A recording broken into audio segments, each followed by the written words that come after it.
സുഹൃത്തുക്കളെ, ഞാനിപ്പോൾ എറണാകുളത്ത് വെണ്ണലയിലാണ്. ഇവിടെ ഒരു ഫംഗ്ഷൻ വന്നപ്പോൾ തൊട്ടടുത്തൊരു മേളത്തിൻ്റെ ശബ്ദം കേൾക്കുന്നുണ്ട്. നമുക്കൊന്ന് പോയി നോക്കിയാലോ?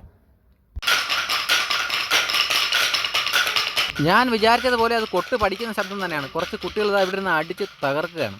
എല്ലാവരും ഒന്നിനൊന്ന് പെർഫോമൻസ്. എന്തായാലും ഈ വെക്കേഷൻ കാലത്ത് അവരിത് പഠിക്കാൻ തയ്യാറായത് നല്ലൊരു കാര്യമാണ്. ഇതൊരു നല്ല എക്സർസൈസാണ്, അതോടൊപ്പം നല്ലൊരു കലയുമാണ്. വെറുതെ മൊബൈലിൽ നോക്കി സമയം കളയാതെ ഇത് പഠിക്കാൻ തയ്യാറായതിന് നമ്മൾ അവരെ അഭിനന്ദിക്കണം. എന്തായാലും നമുക്ക് അവരെ ഒന്ന് പരിചയപ്പെടാം.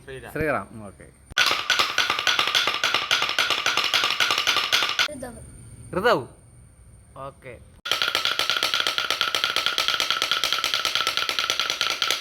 കാശി.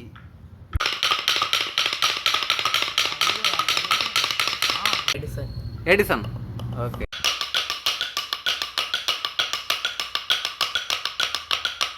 അപ്പോൾ സുഹൃത്തുക്കളെ, ഭാവിയിൽ ഇവർ ചിലപ്പോൾ നമ്മളെ അത്ഭുതപ്പെടുത്തിയേക്കാം. എന്തായാലും മറ്റ് കുട്ടികൾക്കൊരു പ്രചോദനമാകാൻ വേണ്ടിയാണ് ഈ വീഡിയോ പോസ്റ്റ് ചെയ്യുന്നത്. വെക്കേഷൻ ടൈം ഇങ്ങനെയുള്ള കാര്യങ്ങൾക്ക് വിനിയോഗിക്കുന്നത് വളരെ നല്ലതായിരിക്കും. നിങ്ങൾ നല്ല കമൻറ്റൊക്കെ ഇട്ട് അവരെ പ്രോത്സാഹിപ്പിക്കണം.